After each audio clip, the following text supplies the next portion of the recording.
أعوذ بالله من الشيطان الرجيم بسم الله الرحمن الرحيم الحمد لله رب العالمين الرحمن الرحيم مالك يوم الدين إياك نعبد وإياك نستعين اهدنا الصراط المستقيم صراط الذين أنعمت عليهم غير المغضوب عليهم ولا الضالين آمين اللهم صل على سيدنا محمد وعلى آل سيدنا محمد كما صليت على سيدنا إبراهيم وعلى آل سيدنا إبراهيم وبارك على سيدنا محمد وعلى آل سيدنا محمد كما باركت على سيدنا إبراهيم وعلى آل سيدنا إبراهيم في العالمين إنك حميد مجيد سبحان ربك رب العزة عما يصفون وسلام على المرسلين الحمد لله رب العالمين. Subhanallah, euh, chaque parole engendre une créature. Imagine, hein, chaque parole fait naître une créature. Donc si tu dis une belle parole, tu engendres, Allah donne l'existence, donne la vie à un ange. Donc, et je crois même la pensée. Si tu penses positivement, tu vois ou bien tu trouves devant toi la concrétisation, si je peux dire, de cette idée. Tu penses à une chose positive, elle sera là devant toi, à côté de toi. Hein, réellement, mais juste tu ne la vois pas. Hein, c'est dans le monde invisible. Négativement, la même chose. C'est pour ça que les idées négatives nous resserrent notre poitrine. Et l'idée positive nous donne la lumière, la joie. C'est parce qu'il y a quelque chose qui est devant nous. Hein? C'est elle qui influence l'état de notre cœur. Réellement. Hein? Ouais. Donc c'est pour ça que le prophète il a dit, la bonne parole est une aumône. La bonne parole, الكلمة الطيبة صدقة. فلما تفكر في شيء إيجابي كأنه أمامك. Si j'imagine maintenant des rivières, hein? Comme si je suis devant des rivières. Je pense à des crimes, tout ça, comme si je suis devant des crimes. Jarim mithal wa kullu, ce que vous voyez maintenant. Imagine la même chose, comme si je l'invite, hein, à venir à côté de moi. Donc, subhanallah, on doit être très vigilant au niveau de la parole et au niveau aussi des pensées. On doit essayer toujours de rester positif.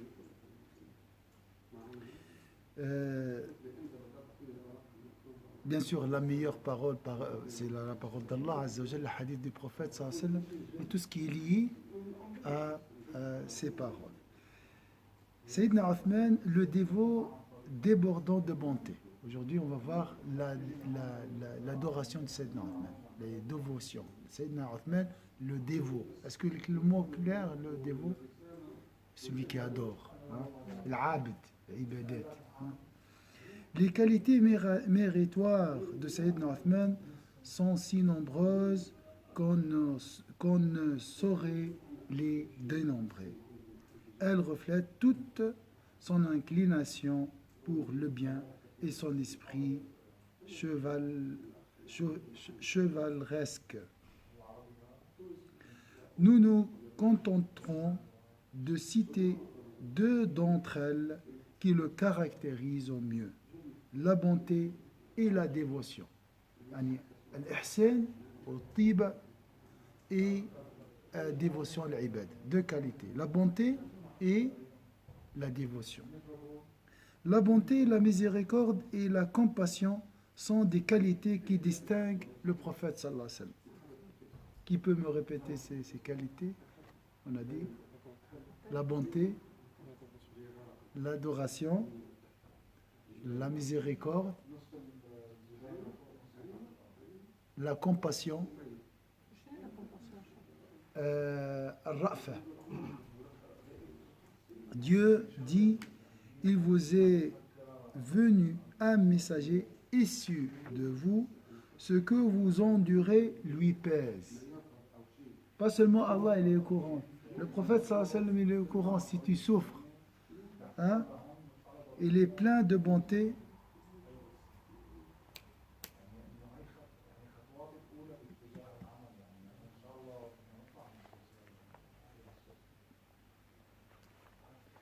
Ce que vous endurez lui pèse. Votre salut lui tient à cœur. Donc, les endurants, les nuisances pèsent au prophète sallallahu alayhi wa sallam. Lui pèse. Et il cherche notre salut. Votre salut lui tient à cœur. Il est plein de bonté et de compassion à l'égard des croyants. Donc, on a parlé de la miséricorde, la bonté, la compassion. Ça, c'est les qualités de Sayyidina Muhammad sallallahu alayhi wa sallam. On va les trouver chez Sayyidina Uthman. Ce messager plein de bonté et de compassion avait une prédilection prononcée pour deux qualités en l'homme, la bonté du cœur et la dévotion sincère et fervente à l'égard de Dieu. Yani, عنده صفتين, ce messager plein de bonté et de compassion avait une prédilection prononcée pour deux qualités en l'homme, la bonté du cœur et la dévotion sincère et fervente à l'égard de Dieu. Sayyidina Uthman jouissait justement de ces qualités. Il se distinguait par sa dévotion et sa bonté du cœur. D'où la déclaration du prophète sallallahu alayhi wa sallam. Chaque prophète aura un compagnon au paradis. Uthman sera le mien. C'est beau. Chaque prophète aura un compagnon au paradis. Uthman sera le mien. La dévotion de Sayyidina Uthman à Dieu était exceptionnelle. Ses contemporains la décrivirent ainsi. Il jeûnait tous les jours et consacrait toute la nuit à la prière. Les gens qui disent est-ce qu'il est permis de jeûner tous les jours? Oui, il y a un avis, c'est spécial, c'est pour vraiment. Il y avait quelques compagnons qui jeûnaient toute leur vie, hormis le Eid. Après, hormis le Eid, les deux Eid, et peut-être les 3 jours de. Il y a des hadiths qui. Il y a des compagnons qui jeûnaient toute l'année. Donc parmi eux, Sayyidina Uthman. Il jeûnait tous les jours et consacrait toutes les nuits à la prière. Il se contentait d'un léger somme au début de la nuit. Voilà la dévotion de Sayyidina Uthman.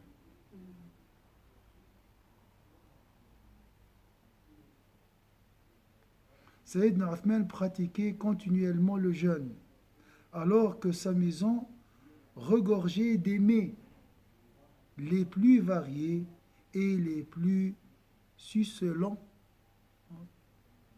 Donc, il était riche, Sayyidina Uthman. Ce n'est pas parce qu'il n'a pas les moyens. Il passait des nuits successives à adorer Dieu, alors que tout près de lui, les matelas les plus confortables l'invitaient à se reposer. Comme aujourd'hui, ici pour nous. Cela prouve sans aucun doute qu'il appartenait à un genre particulier d'être humain, que c'était vraiment un homme dont le cœur fut imprégné de la révélation et dont l'amour qu'il vouait à Dieu lui fit oublier toute chose hormis lui. سيدنا عثمان كان يصوم الدهر كله إلا العيد طبعا والأيام التشريق ويقوم الليل كله. الفقر لا كان غنيا. Normal, parce qu'il y a le jeudi avant. Si tu jeûnes le jeudi, makrouh de toute façon. Si tu jeûnes le vendredi seulement, c'est détestable. C'est pas haram. Le haram, c'est de jeûner le Eid. Cette grande dévotion ne diminua jamais. Même à l'âge de l'âge de 80 ans, il garda la même ferveur. Subhanallah.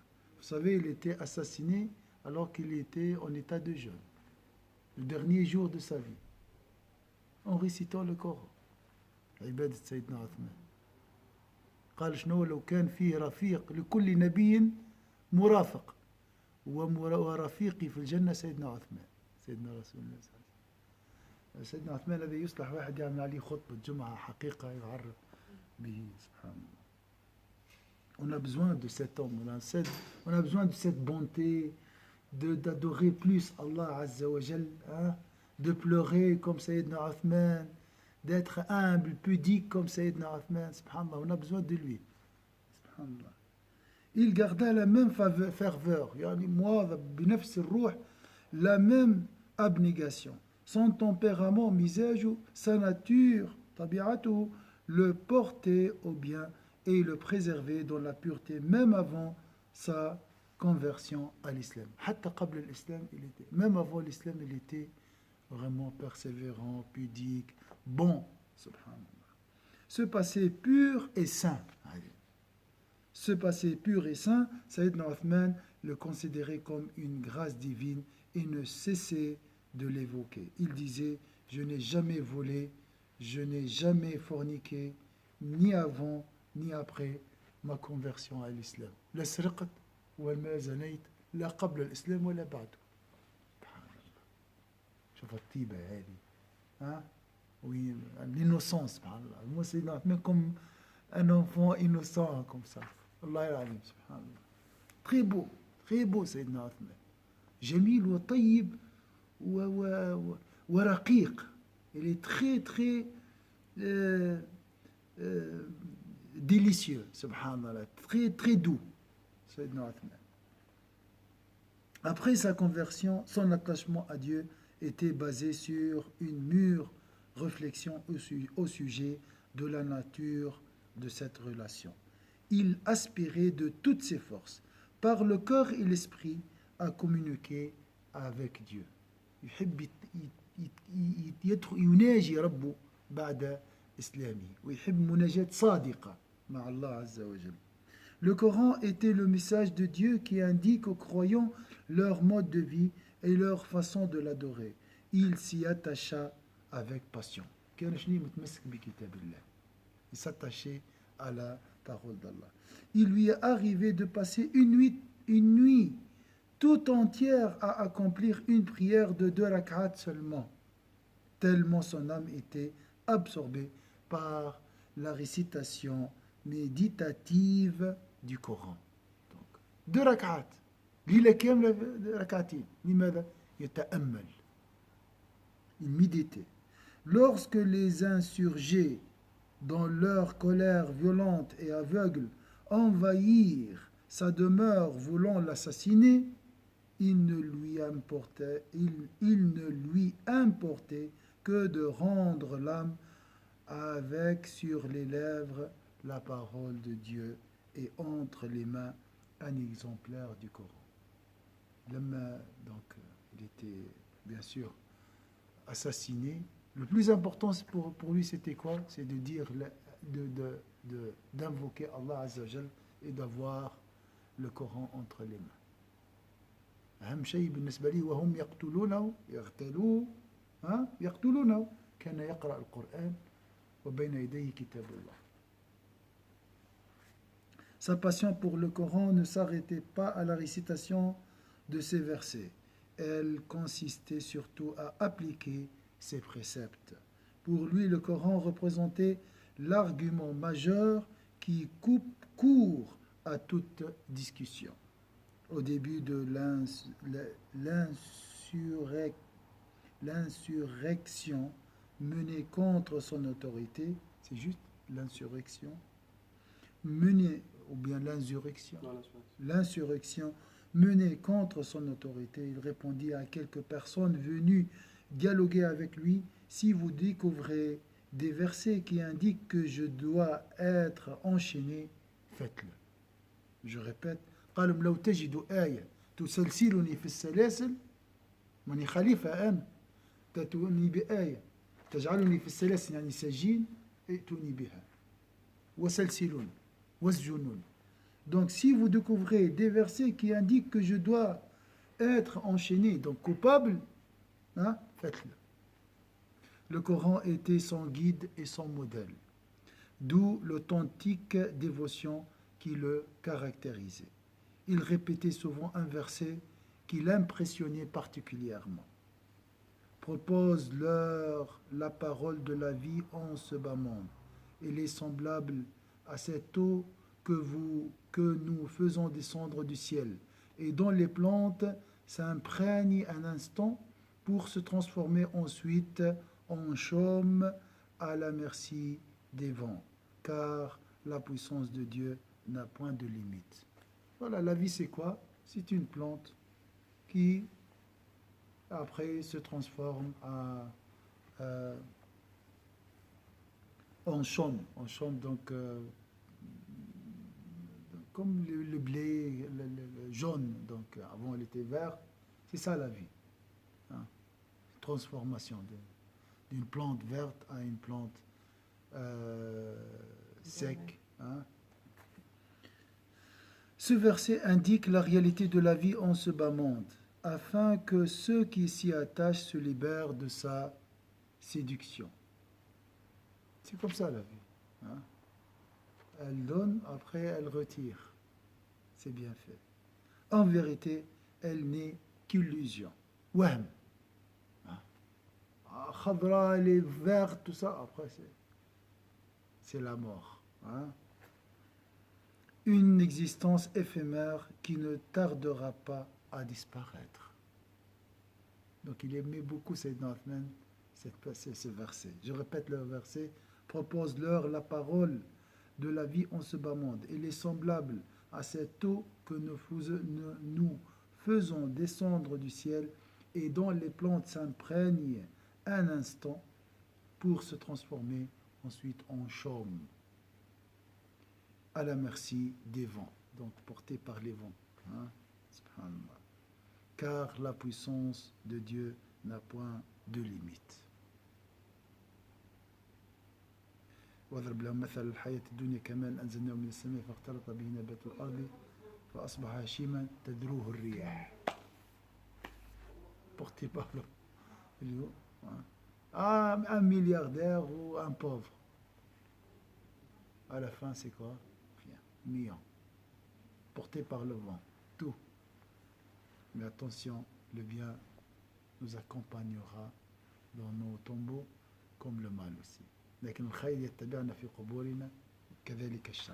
Ce verset indique la réalité de la vie en ce bas monde afin que ceux qui s'y attachent se libèrent de sa séduction.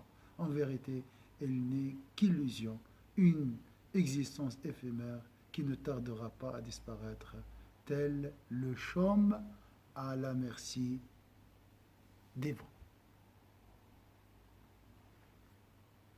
Cette vérité contribua à immuniser Sayyidina Othman, Ibn Affan, qu'Allah se satisfasse de lui, cet homme largement riche, contre toute forme de séduction que sa richesse pouvait susciter en lui. L'argent n'avait de valeur à ses yeux que lorsqu'il était dépensé pour la cause de Dieu. قيمة الفلوس متى؟ Car c'est seulement ainsi qu'il acquiert une existence réelle. L'existence réelle de l'argent, voilà, c'est lorsqu'il est dépensé dans la voie de... Là, il existe. Avant, c'est des illusions. Mon compte, tout ce que j'ai dans mon compte, ça, c'est rien. Hein? Ce que je donne, ça, c'est la réalité. La réalité, c'est ma anfaqtu.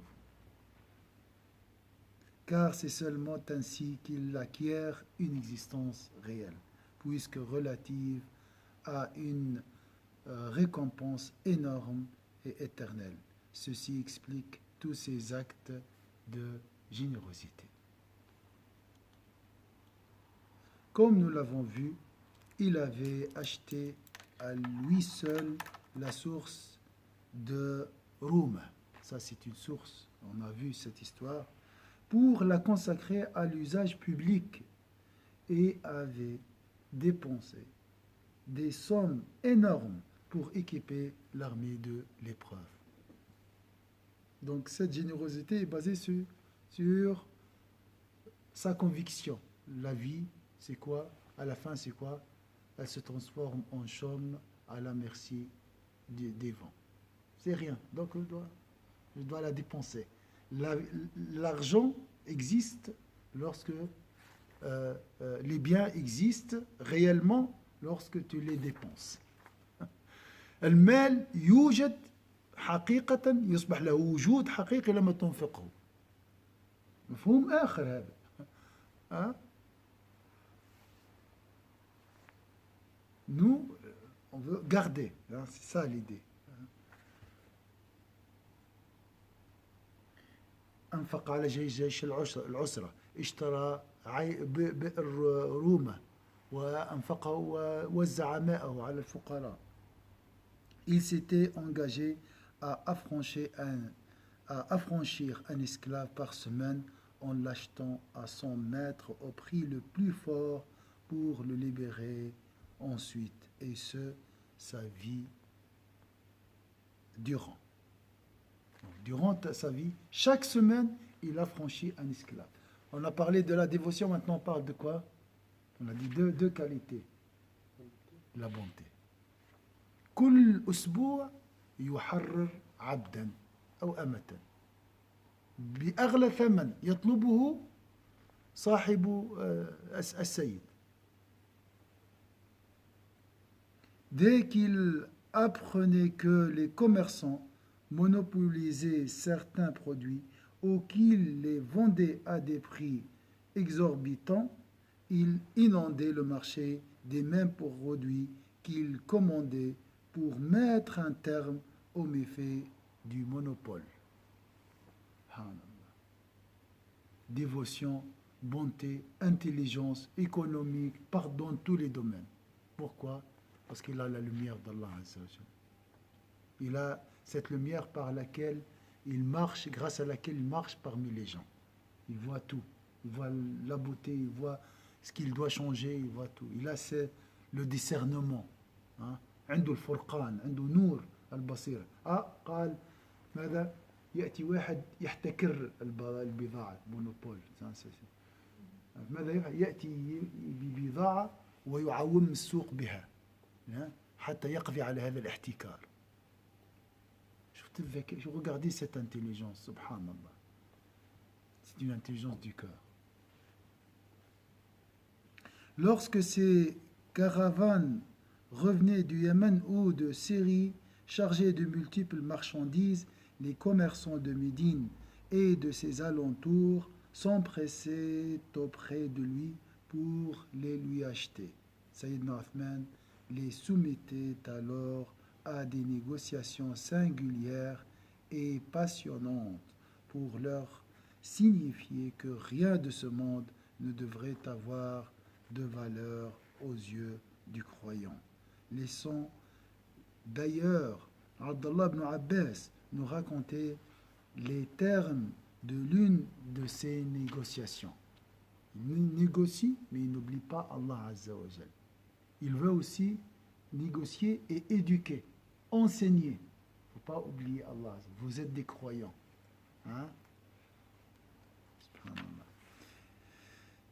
Les denrées devenant rares à une époque, du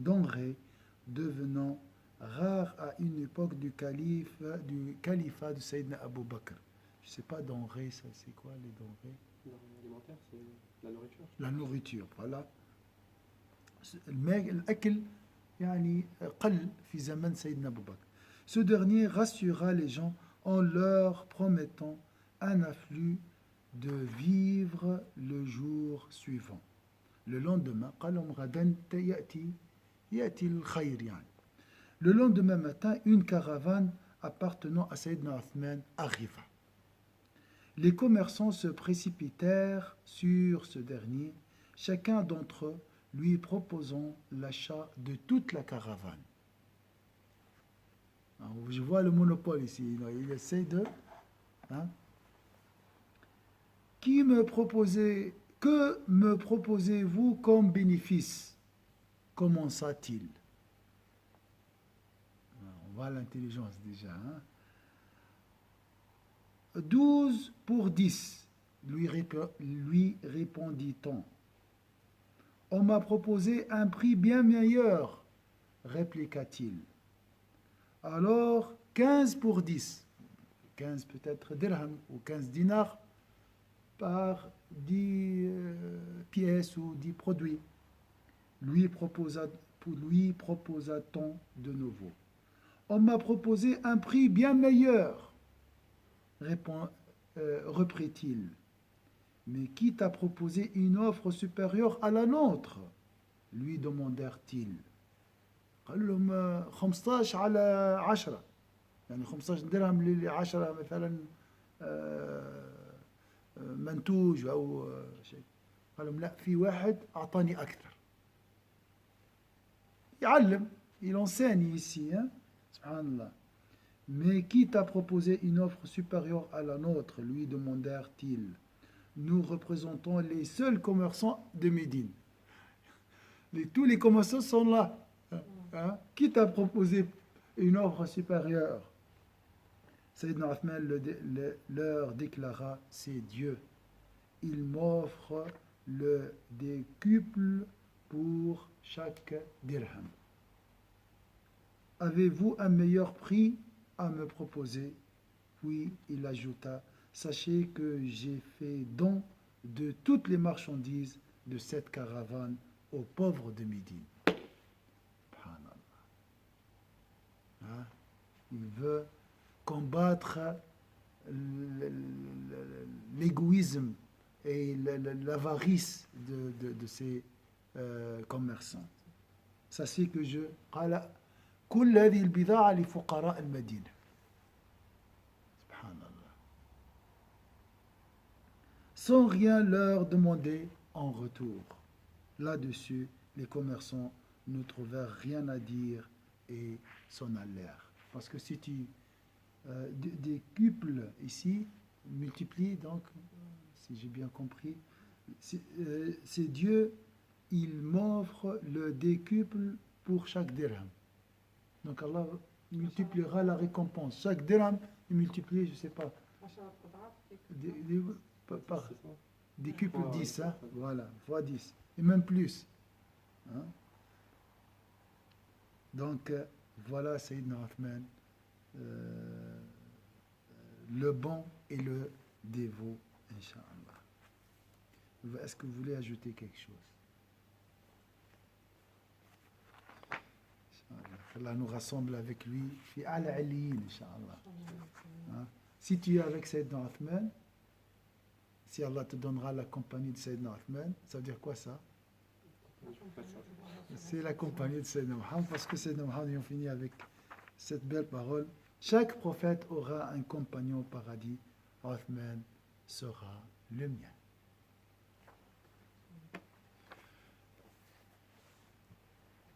Donc ça, c'est dans... Imaginez la grandeur de Sayyidina Omar, on l'a vu. Imaginez après la grandeur de Sayyidina Abu Bakr as-Siddiq ou Sayyidina Ali. أعوذ بالله من الشيطان الرجيم بسم الله الرحمن الرحيم والعصر إن الإنسان لفي خسر إلا الذين آمنوا وعملوا الصالحات وتواصوا بالحق وتواصوا بالصبر سبحانك اللهم وبحمدك نشهد أن لا إله إلا أنت نستغفرك ونتوب إليك سبحان ربك رب العزة عما يصفون وسلام على المرسلين الحمد لله رب العالمين. Après, bien sûr, imaginez la grandeur de Sayyidina Muhammad. تخيل بعدك عظمة سيدنا محمد. هذا سيدنا عثمان. هذا le ruisseau. Imagine la mer. هذا شنو جدول. تخيل المحيط. محيط المحيط. بارك الله فيكم إن شاء الله.